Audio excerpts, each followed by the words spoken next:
ये औरत है कुदरत का अनमोल तोहफा, ये ममता का सागर, मोहब्बत का दरिया है। हर नस्ल हर देश पर कर्ज इसका बनाया गया, त्याग को फर्ज इसका।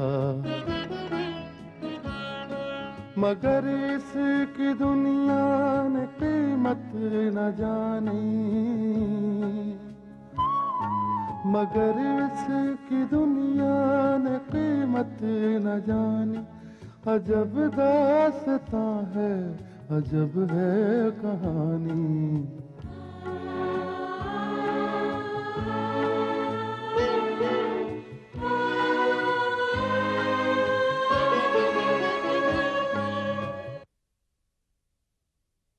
जय हो भगवान, मेरी तो कुछ समझ में नहीं आ रहा। मैं सुना था पैसे वाले लोग बहुत समझदार होते, बड़े दिमाग वाले होते, मगर यहाँ देखा कि ठाकरा लोगों का दिमाग तो घास चरने को चले गया। क्या हो गया परदेसी, क्यों गड़बड़ किए जा रहा है? राम कटोरी, मैं बड़बड़ नहीं कर रहा हूँ, मैं बराबर बात कर रहा हूँ। क्या हुआ, कुछ बोलेगा सही? देख, जिस शरीफ लोगों को घर में लाना चाहिए उन्हें तो ठाकरा लोग लाते नहीं, भलते लोगों को हवेली में घुसा के लेके आ गए। कौन भलते लोगों को हवेली में ले आए? ये ठाकरा लोग, एक माँ और एक उसका बेटा लेके आए। वो तो तेरे पेट में क्यों दर्द हो रहा है? ये हवेली उनकी है, वो चाहे जिसे भी ले आए, तू क्यों बीच में पड़ता है? हाँ? हाँ, अरे तेरे को क्या मालूम राम कटोरी, उन्हों माँ बेटे अच्छे लोग नहीं, बड़े बदमाश लोग लगते मेरे को, बड़े झगड़ालू लोग लगते, लगता है कहीं से झगड़ा करके गांव निकाले हैं, इसीलिए अपने ठाकरा लोग उसे प्यार से हवेली में लेके आ गए। अच्छा, प्यार से लेकर आ गए, ये तो बहुत अच्छी बात है। सहारा देना तो बहुत पुण्य का काम है। पाप और पुण्य की बात तू क्या जाने? अरे ऐसे पापियों को सहारा देना पुण्य का काम है क्या? अच्छा परदेसी, उसका बेटा दिखने में जवान है या बूढ़ा? क्या बात कर रही है, उन्हों बेटा है, उन्हों जवान ही होगा, मगर उसकी अम्मा अधेड़ उम्र की मेरे को लगती भाई। अच्छा, उसकी शादी हो गई? क्या बात कर रही, अम्मा की शादी हो गई इसलिए तो उनको बेटा हो गया भाई। ओफो, मैं अम्मा की नहीं उसके बेटे की बात कर रही हूँ। उन्हों कुआरा है। अच्छा, कुंवारा है? हाँ, उन्हों कुआरा है, मेरे को नहीं मालूम, कुआरा लगता हो। अच्छा अच्छा अच्छा, वो दिखने में कैसा है? दिखने में तो बड़ा गोरा लाल बहुत सुंदर लगता मेरे को। अच्छा, बहुत खूबसूरत है। राम कटोरी देख, उसकी सूरत में मत जा, उसकी सीरत पे जा, शक्ल से पूरा बदमाश लगता उन्हों मेरे को। अच्छा, तो वो खूबसूरत बदमाश है? राम कटोरी, आजकल तेरे को बदमाश भी बहुत खूबसूरत लगने लगे। हाँ है? देख परदेसी, मैंने तो अभी उसे देखा भी नहीं है। हाँ, तू उसे देखेगी भी नहीं, क्योंकि मैंने जो तुझे बोल दिया तुझे नहीं देखेगी। तो क्या मैं तुझे देखूंगी?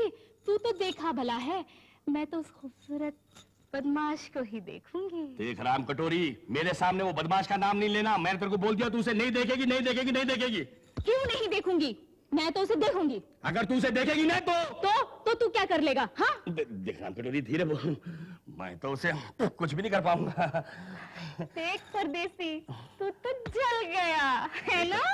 राम कटोरी देख, मेरे होते हुए तो किसी दूसरे को देखेगी, मैं तो जल ही जाऊंगा ना। फिर तो जल के मर जाऊंगा राम कटोरी में। परदेसी, ऐसा नहीं बोलते। तो फिर राम कटोरी, मेरे होते हुए तू उसे किसी दूसरे को नहीं देखेगी? नहीं देखूंगी। नहीं देखेगी ना? नहीं। मेरे को देखना। देख, इस वक्त किचन में कोई नहीं है, गले मिल जाते हैं। परदेसी नहीं, तू देख मैं समझ गया, मैं क्या बात करने आया, कहाँ फंस गया भाई, झाड़ू कहाँ है?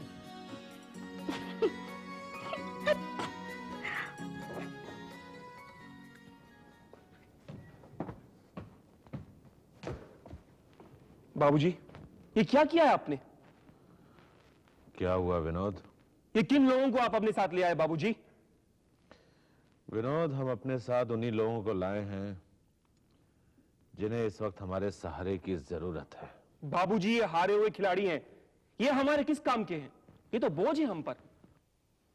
विनोद, अगर तुम में जरा सी भी समझदारी होती तो नुक्ताचीनी करने की बजाय ये समझने की कोशिश करते कि हम जो भी काम कर रहे हैं उसमें कोई नुकसान नहीं होगा। मगर बाबूजी, इन लोगों को यहां रखने से हमें क्या फायदा होगा? फायदा है विनोद, षड्यंत्रों के खिलाड़ी हैं ये। एक खेल में ऐसी हार हुई है कि उस हार ने इनके वजूद को हिलाकर रख दिया है। वो कहावत सुनिए विनोद, कि मरता क्या ना करता, इनकी हालत उस घायल जानवर की तरह है जिसे अपने शिकारी की तलाश है। ये बदले की आग में पागल हो गए, और वो आग एक दिन हमारे दुश्मन को जलाकर राख कर सकती है। बाबूजी, रंजीत जैसे लोग ताकतवर नहीं होते, वो तो बड़े अवसरवादी, बड़े मौका परस्त लोग होते हैं। वो तो हवा का रुख देखकर पलटने वाले लोगों में से है। बाबूजी, आप किन पर भरोसा कर रहे हैं? विनोद बेटे, हमें इस बात की खुशी है कि तुम्हें आदमियों को परखने की सोच और समझ पैदा हो गई है।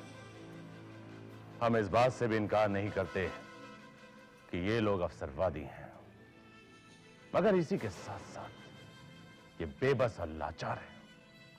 पैसा इनकी कमजोरी है, लालची है ये। हार और बेइज्जती ने आज इनको हमारी चौखट के सामने लाकर खड़ा कर दिया है। ये हमारे हुक्म के गुलाम है बेटे, और हम इन्हें अपनी मर्जी से, अपने तरीके से इस्तेमाल करेंगे। विनोद बेटे, हमने दुनिया देखी है, अगर इन्होंने हमारी वफादारी से मुंह मोड़ा तो नुकसान इन्हीं का होगा, क्योंकि हम अच्छी तरह से जानते हैं कि जब घोड़ा सवारी के लायक नहीं रहता तो उसे गोली मार दी जाती है।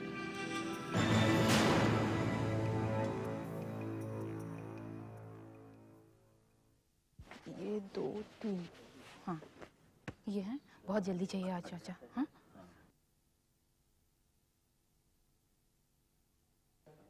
अरे ओ भोले है रमजान, तुम लोग यहाँ काम करने आए हो या गपशप करने?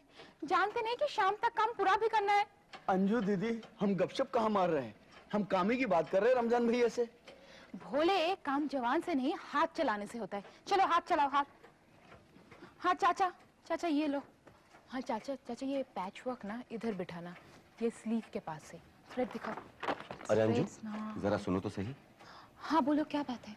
ये घर के लिए थोड़ा सामान ले आया हूँ, इसे ले लो और घर पर जाकर रख दो। नहीं आनंद, मैं काम छोड़कर नहीं जा सकती। ज्यादा वक्त नहीं लगेगा, बस 10 मिनट की तो बात है। आनंद, आनंद क्या तुम नहीं जानते कि काम में समय 10 मिनट भी कितनी कीमती होते हैं? और मैं ड्यूटी पर हूँ, मैं नहीं जा सकती। लेकिन देखरेख के लिए तो राम दुलारे भैया है ना। अरे आनंद भैया, राम दुलारे उस्ताद की उस्तादी खत्म हो गई है, अब तो यहाँ सिर्फ अंजू दीदी का हुक्म चलता है। अच्छा, तो तुम इनका हुक्म मानते हो? क्यों नहीं, और इनसे डरते भी हो? डरते नहीं, प्यार करते हैं। वो हम सबका कितना ख्याल रखती है, सबके दुख दर्द में कितना काम आती है। अब बस भी करो रमजान भैया, तारीफों की पुल मत बांधो, काम करो काम। अंजू, तुम कितनी बदल गई हो। लगता है ये काम ही तुम्हारी जिंदगी बन गया है। हाँ आनंद, बड़ा सुख मिलता है, बड़ी शांति मिलती है इस काम से। देखो ना, ये काम एक तरफ मजदूरों को रोटी देता है तो दूसरी तरफ प्रगति को उसके लक्ष्य की ओर ले जा रहा है। देखा ना तुमने, मजदूरों के साथ साथ कितनी औरतों का भी भला कर रहे हैं ये काम। वो तो मैं देख ही रहा हूँ अंजू, और ये सब प्रगति के कारण हुआ है। जैसे सबकी जिंदगी ही बदल गई है। अब देखो ना, मैं भी कितना बदल गया हूँ। आनंद, तुम मुझे बातों में लगाकर काम की खोटी करवा रहे हो। अरे मैंने क्या किया, मैं तो सामान लेकर आया था। पर मैं तो नहीं जा सकती ना। ये लो घर की चाबी, और तुम खुद ही जाकर सामान रख दो। ठीक है। क्या बात है आनंद, क्या हो रहा है? कुछ नहीं त्रिपाठी जी, बस घर का थोड़ा सामान ले आया था। भाई सुना है अंजू के पास आज का समय नहीं है सामान रखने के लिए, फैक्ट्री की देखभाल जो करनी है। त्रिपाठी जी, ये काम सिर्फ फैक्ट्री का नहीं, हम सबका है। ठीक कह रही हो अंजू, फैक्ट्री हम सबकी है और हम सब फैक्ट्री के हैं। वैसे त्रिपाठी जी, कुछ काम था आपको? कुछ नहीं आनंद, बस यहाँ से गुजर रहा था, सोचा मिलते चलो। ओके, अच्छा बाय। अब चलो तुम भी जाओ, मैं दोपहर में जाकर सारा सामान जमा दूंगी। चलो ठीक है जाओ। बाबा, चलता हूँ। हाँ रमजान। गुड मॉर्निंग प्रगति। गुड मॉर्निंग, आइए आइए, कहिए क्या बात है?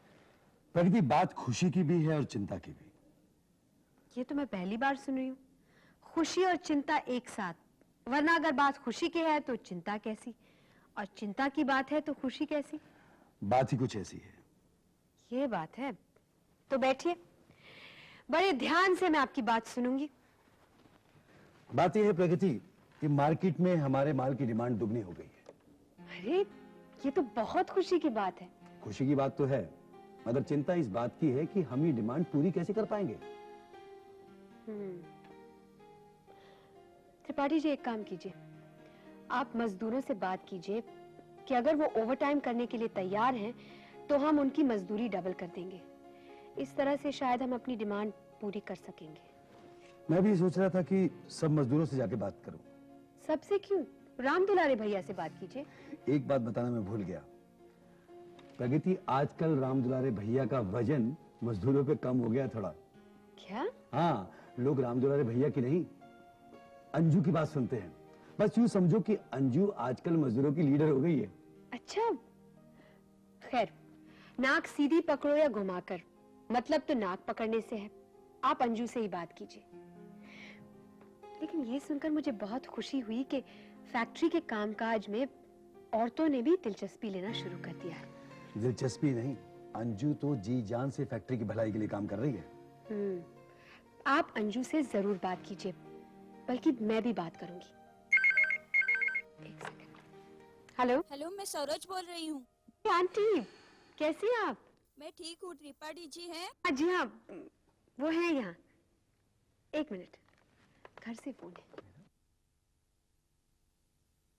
हेलो, क्या बात है? आप थोड़ी देर के लिए घर आ सकते हैं? क्यों नहीं, मगर बात क्या है? बिमला घर आई है। बिमला? हाँ, उसके ससुराल वालों ने फिर उसे वापस भेज दिया है। ठीक है, मैं अभी घर आता हूँ। त्रिपाठी जी, बात क्या है?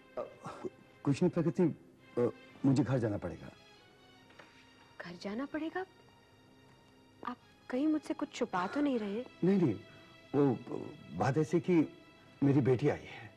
अरे ये तो खुशी की बात है, आप इतने टेंस क्यों लग रहे हैं? अब जाइए, फौरन जाइए। Thank you.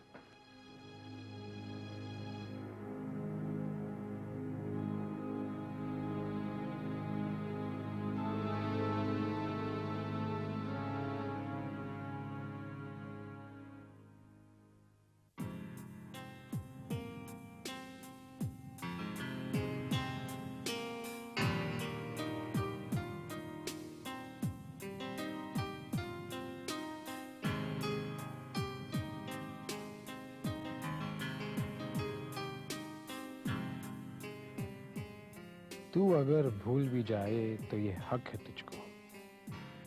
मेरी बात और है, मैंने तो मोहब्बत की है। प्रगति, शादी के लिए अब और कितना इंतजार करो अभी?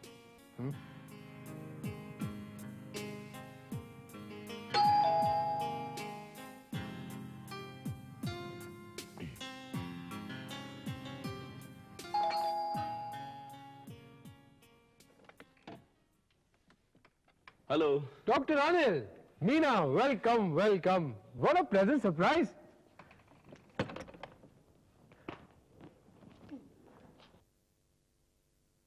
First and foremost, क्या लेंगे आप लोग, चाय या ठंडा? घर में तो कोई नजर नहीं आ रहा। अगर हम कहें कि एक एक कप चाय हो जाए तो चाय तुम्हें बनानी पड़ेगी, क्योंकि मुझे चाय बनानी नहीं आती। What's the problem? चाय मैं बना कर लाऊंगा। नहीं नहीं, हम चाय नहीं पिएंगे। चाय नहीं पिएंगे? तो फिर ठंडा चलेगा, कोकोला, फैंटा। उसकी भी कोई जरूरत नहीं है राजेश। इसकी भी जरूरत नहीं है, उसकी भी जरूरत नहीं है। Anyway, as you wish. बताओ, कैसे आना हुआ? राजेश, दरअसल अब हम लोग एक नई उलझन में फंस गए। नई उलझन? हाँ राजेश, डैडी चाहते हैं कि अब हम जल्द से जल्द शादी कर लें, और वो हमारी शादी की तारीख भी पक्की करना चाहते हैं, इसलिए हम तुम्हारे पास आए। क्यों भाई, मैं क्या तुमको कोई पंडित या जोशी नजर आता हूँ जो तुम्हारी जन्म कुंडली पढ़कर तुम्हारे लिए एक अच्छी सी तारीख, एक अच्छा सा मुहूर्त ढूंढ निकालूंगा? नहीं राजेश, तुम पंडित तो नहीं हो, लेकिन क्या है कि हमारी शादी की तारीख तुम्हारे बिना पक्की नहीं हो सकती। क्यों? हाँ राजेश, ये सच कह रहे हैं क्योंकि हम दोनों ने एक फैसला किया है। कैसा फैसला? फैसला ये कि जब तक तुम्हारी शादी नहीं हो जाती हम भी शादी नहीं करेंगे। क्या? हाँ, ये सच कह रहे हैं। और अगर मेरी शादी कभी हुई नहीं तो हम भी कभी शादी नहीं करेंगे। आनंद, तुम तो ये बात अच्छी तरह से जानते हो कि अगर मैं कभी शादी करूंगा तो वो प्रगति से हो। हाँ राजेश, दरअसल इसीलिए तो मैं तुम्हारे पास आया हूं। लेकिन ये फैसला मुझे नहीं, प्रगति को करना है, और मैं प्रगति से इस बारे में बात नहीं कर सकता। राजेश, क्या तुमने कभी भी प्रगति से इस टॉपिक पे बात की है?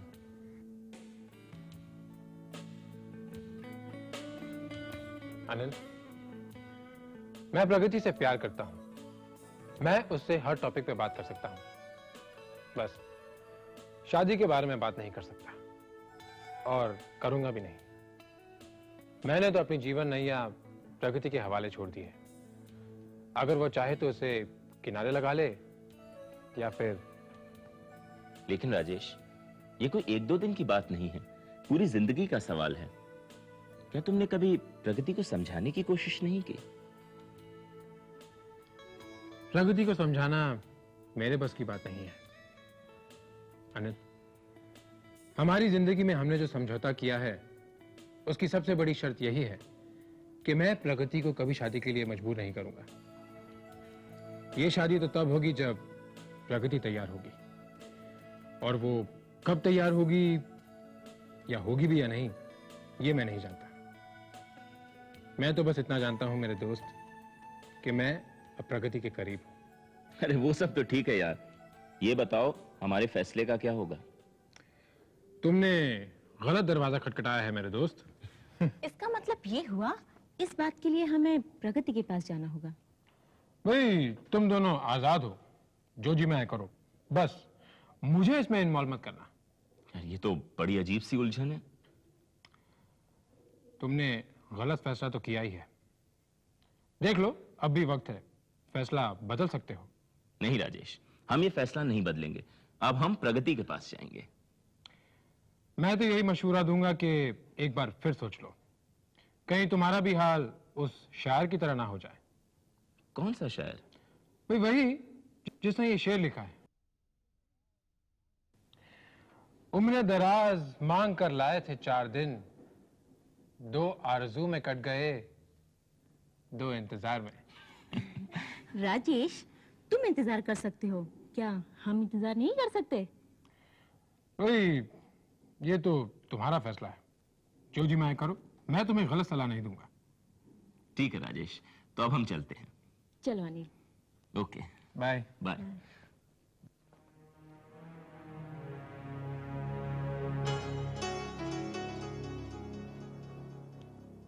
मुझे भी जवाब का इंतजार रहेगा।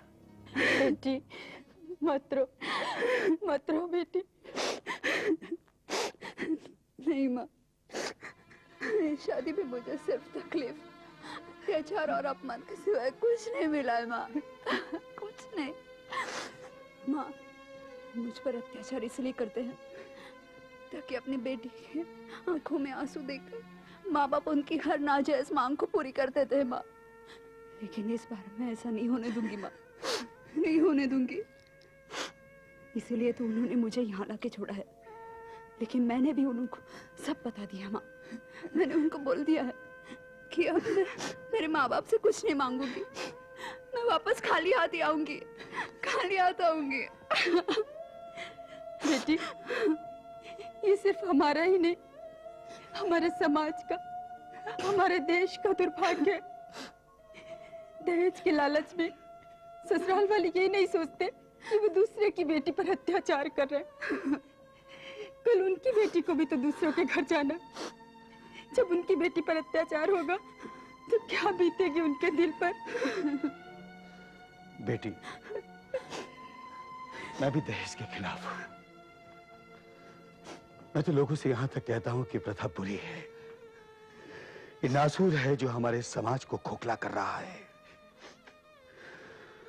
मगर जब अपनी बेटी का सवाल आता है तो जैसे सब कुछ भूल जाता हूं। इस नासूर को उखाड़ने की बजाय उनकी हर मांग पूरी कर देता हूं। बेटी, ऐसा करके मुझे लगता है कि जैसे मैं अपनी बेटी की खुशियां खरीद रहा हूं, उसका अमन खरीद रहा हूं, उसका चैन खरीद रहा हूं। अब तो ना उगलते बनता है और ना निकलते। तू मुझे बता बेटी, क्या चाहते हैं वो लोग? मैं तेरी खुशी के लिए अपनी सारी खुशियां कुर्बान कर दूंगा। नहीं पिताजी, पिताजी उनकी आखिरी मांग तो नहीं है। अगर आप इस बार उनकी ख्वाहिश पूरी कर देंगे तो पता नहीं कुछ दिनों के बाद फिर से मेरा ये शरीर होगा, फिर से उनका वो अत्याचार, और फिर से वो कष्ट देंगे मुझे, फिर से तकलीफ देंगे मुझे, और फिर मैं यहाँ वापस आऊंगी और फिर मेरी आंखों में आंसू देख के आपके दिल को ठेस पहुंचेगी पिताजी। ये कब तक चलेगा पिताजी, कब तक? और फिर किसी दिन आप अगर उनकी मांग पूरी न कर पाए तो फिर से वो मुझे नहीं बेटी, ऐसा नहीं कहते। वो तुझ पर अत्याचार नहीं करेंगे। आखिर तू उनकी बहू है, उनकी इज्जत है तू। नहीं माँ, लेकिन अब तो फैसला हो जाना चाहिए। मैं वापस जाऊंगी तो अब खाली हाथ जाऊंगी, वरना नहीं जाऊंगी माँ। नहीं बेटी नहीं, माँ बाप के घर में ब्याह था बेटी कर्ज के समान होती है। तू यहाँ नहीं रह सकती, तुझे वापस जाना होगा। नहीं। बेटी, इसे भी हम अपने नसीब का हिस्सा मानते। जो नसीब में होता है वो तो भुगतना ही पड़ता है ना। मुझे वापस नहीं जाना है माँ। है दुनिया में इंसाफ की ये निशानी, अजब दास्तां है, अजब है कहानी।